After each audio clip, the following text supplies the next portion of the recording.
मैं हूं आपका दोस्त रामनिवास अरुण और आप देख रहे हैं दर्पण स्टडी पॉइंट।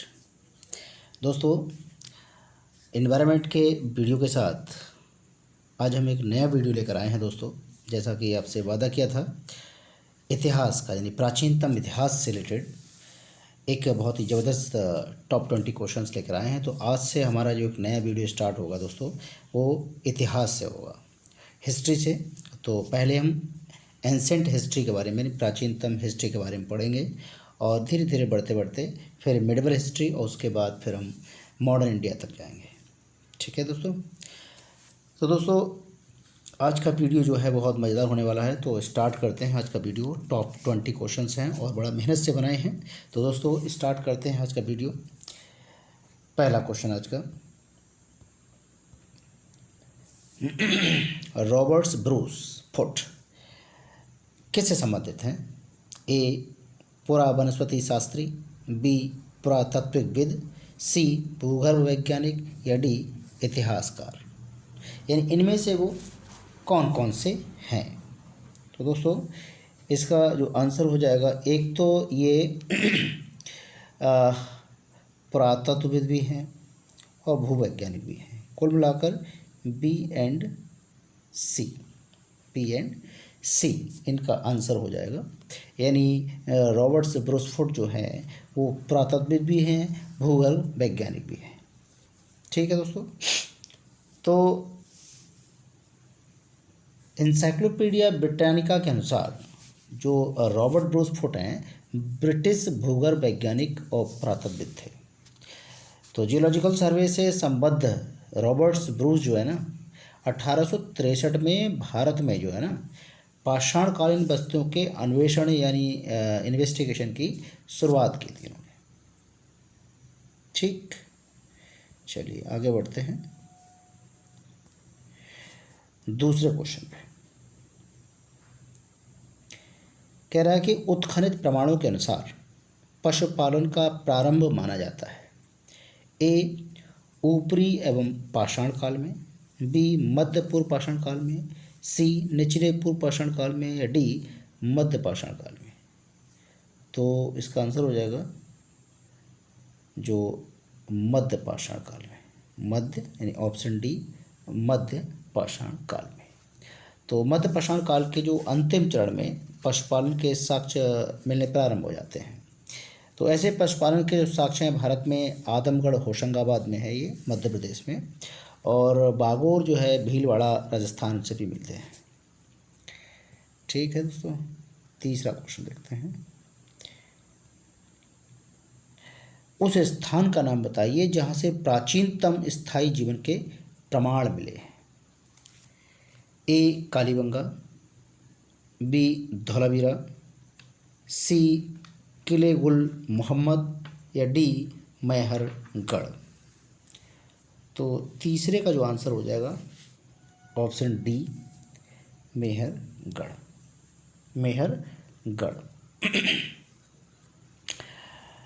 तो मैहरगढ़ क्या है?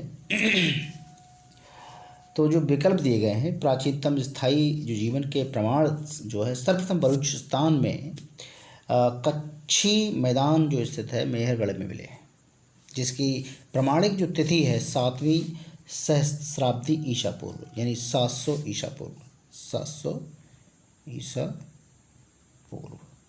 ठीक है। जबकि जो किले गुल मोहम्मद और कालीगंगा की प्राचीन तिथि है वो 4000 से 3500 ईसा पूर्व के समथिंग है। ठीक है। चौथा क्वेश्चन देखते हैं। भारतीय उपमहाद्वीप में कृषि के प्राचीनतम साक्ष्य प्राप्त हुए हैं। ए, मैहरगढ़, बी, हड़प्पा, सी, लोथल या डी, मुंडियाक। चौथे का जो आंसर हो जाएगा ऑप्शन ए, मैहरगढ़। ठीक है दोस्तों। पांचवा क्वेश्चन देखते हैं। मानव द्वारा सर्वप्रथम प्रयुक्त अनाज था। ए, जौ, बी, गेहूं, सी, चावल या डी, बाजरा। तो इसका आंसर हो जाएगा ऑप्शन ए, जौ। मानव द्वारा सर्वप्रथम जो प्रयुक्त अनाज था वो जौ था। तो आधुनिक मानव जो है, जो आधुनिक मानव समाज है, द्वारा मुख्य रूप से 8 खाद्य अनाजों का उपयोग किया गया है, जैसे जौ है, गेहूँ है, चावल है, मक्का है, बाजरा है, सोरघम है, राई है, जई है। तो अनाजों के पौधे विभिन्न क्षेत्रों में जंगली घास के रूप में मौजूद थे, जिन्हें बीजों के रूप में मानव ने उगाया अलग अलग क्षेत्र में अलग अलग समय पर। ठीक। तो सर्वप्रथम जो मानव द्वारा प्रयुक्त हुआ अनाज वो जौ था। छठा क्वेश्चन देखते हैं। हड्डी से निर्मित आभूषण भारत में मध्य पाषाण काल के संदर्भ में प्राप्त हुए थे। ए सराय नाहर राय से, बी चोपनी मांडो से, सी मैदाह से, या डी इनमें से कोई नहीं। तो छठे का जो आंसर हो जाएगा वो एक तो सराय नाहर से है और एक ये है मैदाह से, यानी ए एंड सी इसका आंसर हो जाएगा। सराय नाहर राय से भी मिले हैं हड्डी से निर्मित आभूषण और मैदाह से भी मिले हैं। तो ये छठा क्वेश्चन था। ठीक है दोस्तों, सातवां क्वेश्चन देखते हैं। निम्नलिखित में से किसको चालकोलिथिक युग भी कहा जाता है? ए पुरापाषाण युग, बी लौह युग, सी ताम्रपाषाण युग, या डी नवपाषाण युग। 7 का जो है वो ताम्रपाषाण युग, ऑप्शन सी ताम्रपाषाण युग। तो ताम्रपाषाण युग को चालकोलिथिक या कैल्कोलिथिक युग भी कहा जाता है। 8वां क्वेश्चन देखते हैं। नर्मदा टोली का उत्खनन किया था? A H D. Sankalia, B B S. Bankar, C Mortimer Wheeler, या डी के.डी. वाजपेयी। 8वां क्वेश्चन का option A H D. Sankalia. H D. Sankalia इन्होंने नर्मदा टोली का उत्खनन किया था। 9वां क्वेश्चन देखते हैं। भीमबेटका की गुफाएं स्थित हैं? ए सिंगरौली, बी अब्दुल्लागंज रायसेन, सी भोपाल, या डी पंचमढ़ी। तो ऑप्शन बी इसका आंसर हो जाएगा 8 का 9 का अब्दुल्लागंज रायसेन। तो अब्दुल्लागंज रायसेन ज़िले में भीमबेटका की गुफाएं हैं जो कि एमपी में पड़ता है। और यहाँ पर जो प्राचीन काल में मानव जो गुफाओं में रहते थे तो गुफा चित्र यहाँ मिलते हैं और वो हजारों सालों से एज इट इज जैसे बने हुए हैं, चाहे वो किसी भी क्रीड़ा करते हुए, चाहे युद्ध की मतलब भाव भंगिमा हो या कोई इस तरह का कोई दिनचर्या का काम हो, शिकार खेलने का हो, त्यौहार मनाने का हो, युद्ध लड़ने की रणनीति हो, वो सब एज इट इज़ वैसे ही बनाए गए हैं उन पर और एज इट इज़ हैं अभी भी। तो कभी मौका मिले तो यहाँ भीमबेटका गुफा में जाएगा जरूर। चलिए आगे बढ़ते हैं। 10वां क्वेश्चन। गैरिक मृदभांड पात्र का नामकरण हुआ था? गैरिक मृदभांड पात्र का नामकरण हुआ था? ए नोह, बी हस्तिनापुर में, सी लाल किला में, डी अहच्छत्र में। 10 का जो आंसर हो जाएगा वो बी हस्तिनापुर में। ठीक है, हस्तिनापुर में गैरिक मृदभांड पात्र का निर्माण हुआ था। ठीक है।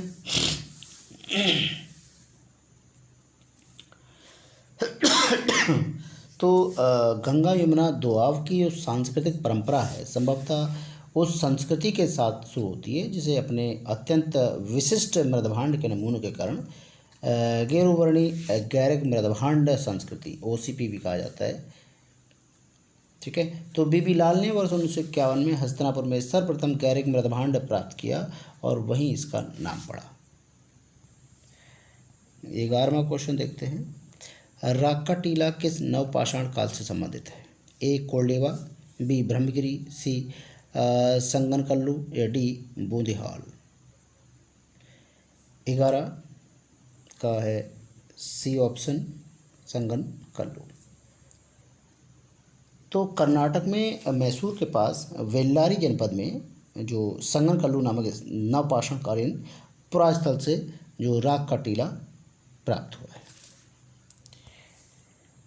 12वां क्वेश्चन देखते हैं। भारतीय पुरातत्व का जनक किसे कहा जाता है? A Alexander Cunningham, B Mortimer Wheeler, C John Marshall, D James Prinsep. तो भैया 12वां क्वेश्चन का जो आंसर हो जाएगा Alexander Cunningham, option A Alexander Cunningham. तो अलेक्जेंडर कनिंघम को एक ब्रिटिश सेनाधिकारी के रूप में बंगाल इंजीनियर्स के साथ काम करने के लिए तैनात किया गया था। उन्हें ही भारतीय पुरातत्व के जनक के रूप में जाना जाता है। चलिए 13वां क्वेश्चन देखते हैं। राष्ट्रीय मानव संग्रहालय कहाँ स्थित है? ए भोपाल, बी गुवाहाटी, सी बस्तर, डी चेन्नई। तो 13 का जो आंसर हो जाएगा भोपाल, और भोपाल जो है वो एमपी की राजधानी है, वहाँ पर ये राष्ट्रीय मानव संग्रहालय स्थित है। तो राष्ट्रीय मानव संग्रहालय जिसका नाम बदल कर अब क्या कर दिया गया है, इंदिरा गांधी राष्ट्रीय मानव संग्रहालय कर दिया गया है। ठीक है, इंदिरा गांधी, ठीक है, इंदिरा गांधी मानव संग्रहालय, और भोपाल में स्थित है। ये भारत सरकार के संस्कृति विभाग के अंतर्गत एक स्वतःशासी संगठन है। 14वां क्वेश्चन, कोपनहेगन संग्रहालय की सामग्री से पाषाण, कांस्य और लौह युगीन का त्रियुगी विभाजन किया था। ए टेलर, बी लुब्बाक, सी चाइल्ड या डी थॉमसन। तो ऑप्शन डी इसका आंसर हो जाएगा थॉमसन। तो कोपनहेगन संग्रहालय है, वहाँ पर जो सामग्री है पाषाण, कांस्य और लौह, इन तीनों को मिलाकर उन्होंने त्रियुगी विभाजन किया था। किसने? थॉमसन ने किया था। और थॉमसन के बारे में एक बात प्रचलित है कि कोपनहेगन के बारे में कि डेनमार्क के कोपनहेगन संग्रहालय में 1818-1820 के आयोग की रिपोर्ट है, और उसके अकॉर्डिंग सामग्री के आधार पर पाषाण, कांस्य और लौह युगीन का त्रियुगीय विभाजन क्रिश्चियन जर्नेशन थॉमसन ने किया था। ठीक है, आगे बढ़ते हैं। 15वां क्वेश्चन, एक ही कब्र से 3 मानव कंकाल निकले थे। ए महदाह से, बी लंगनाथ से, सी सराय नाहर राय से या डी दमदमा से। 15वां इसका जो आंसर हो जाएगा दमदमा, ऑप्शन डी दमदमा। 15वां क्वेश्चन दमदमा, यानी एक ही कब्र से 3 मानव कंकाल निकले थे। एक ही, तो मध्य गंगा घाटी के प्रतापगढ़ जिले में सराय नाहर राय, महदाह, दमदमा उत्खनन हुआ। तो दमदमा में लगातार 5 वर्षों तक किए गए उत्खनन के फलस्वरूप पश्चिमी और मध्यवर्ती क्षेत्रों से कुल मिलाकर 41 मानव शवाधान प्राप्त हुए। इन शवाधानों में से 5 शवाधान जो थे युग्म शवाधान है, और एक शवाधान में 3 मानव कंकाल एक साथ दफनाए हुए मिले। ठीक, 16वां क्वेश्चन देखते हैं कि निम्नलिखित में से किस एक पुरास्थल से पाषाण कालीन संस्कृति से लेकर हड़प्पा सभ्यता तक के सांस्कृतिक अवशेष मिले हैं। ए आमरी, बी मेहरगढ़, सी कालीबंगा या डी कोटदीजी। तो 16 क्वेश्चन नंबर 16 का आंसर हो जाएगा बी मेहरगढ़।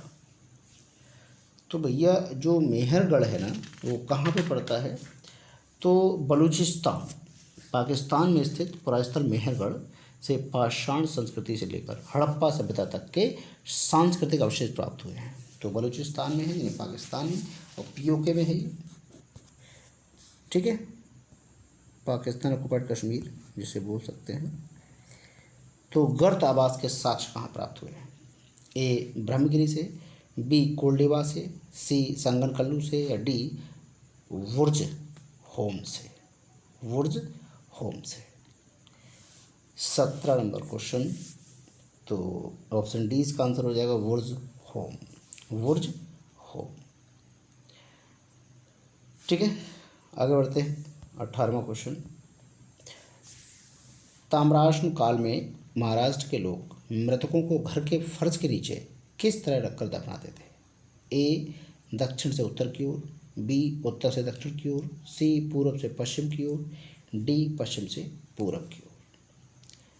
तो ऑप्शन हो जाएगा आपका उत्तर से दक्षिण की ओर, ऑप्शन बी उत्तर से दक्षिण की ओर। ये जो है महाराष्ट्र की ताम्रपाषाण कालीन जो संस्कृति है, जोरवे संस्कृति, नेवासा, दैमाबाद, कोठे, चंदौली, इनाम गांव आदि पुरास्थलों में घरों में मृतकों को जो अस्थि कलश में रखकर उत्तर से दक्षिण की दिशा में घरों के फर्श के नीचे दफनाए जाने के साक्ष्य मिले हैं। आज का 19 यानी सेकंड लास्ट क्वेश्चन है कि किस पुरास्थल से मानव कंकाल के साथ कुत्ते का कंकाल भी शवाधान से प्राप्त हुआ है? ए चिरांग, बी ब्रह्मगिरी, सी बुर्जहोम या डी मास्की। तो ऑप्शन सी बुर्जहोम से। तो बुर्जहोम से मानव के साथ साथ कुत्ते का कंकाल मिला है, क्योंकि पहले के लोग मतलब कुत्ते का पालन करते थे, अजीब ही हैं, लेकिन दैट टाइम पे कुत्ते का पालन हुआ होगा। और कुत्ता इतना वफादार होता आज भी और पहले भी कि अगर उसका मालिक ख़त्म हो जाए तो वो खाना पीना छोड़ देता था, और इस तरह से जो इंसान की मालिक की मृत्यु हुई है उसी के साथ उसको भी दफना दिया था। नहीं, वो उनके एब्सेंस में, खाने के एब्सेंस में वो दम तोड़ देता था, इसलिए उनको दफना दिया था मानव के साथ ही। दोस्तों आज का लास्ट क्वेश्चन है, विंध्य क्षेत्र से किस शिलाश्रय से सर्वाधिक मानव कंकाल मिले हैं? ए बघईखोर, बी मोरहना पहाड़, सी लोखिया या डी घगरिया। तो ऑप्शन सी लोखिया। ये कहाँ है? डॉक्टर JN पांडे की पुस्तक है पुरातत्व विमर्श के अनुसार विंध्य क्षेत्र के लोखिया के शिलाश्रय संख्या 1 से मध्यपाषाणिक लघु पाषाण उपकरणों के अतिरिक्त 17 मानव कंकाल प्राप्त हुए, जिनमें से कुछ सुरक्षित हाल में हैं और बाकी अधिकांश बेकारी हो गए हैं। अभी अमेरिका के ओरेगॉन विश्वविद्यालय के जॉन R. लुकास के अनुसार लोखिया में कुल 27 मानव कंकालों की अस्थियां मिली हैं। तो दोस्तों ये था आपका आज का टॉप 20 भारतीय या मतलब प्राचीनतम इतिहास से संबंधित कुछ टॉप 20 क्वेश्चंस। आशा करते हैं आपको पसंद आएंगे। दोस्तों ये कंटेंट अगर आपको पसंद आए तो प्लीज़ चैनल को लाइक कीजिए, सब्सक्राइब कीजिए और सजेशन कोई हो तो हमें ज़रूर दीजिए। सो सब्सक्राइब जरूर कीजिएगा, लाइक ज़रूर कीजिएगा और शेयर ज़रूर कीजिएगा। तो आज के लिए बस इतना ही। मिलते हैं कल एक नए वीडियो के साथ। दोस्तों तब तक बने रहिए दर्पण स्टडी पॉइंट के साथ। धन्यवाद दोस्तों।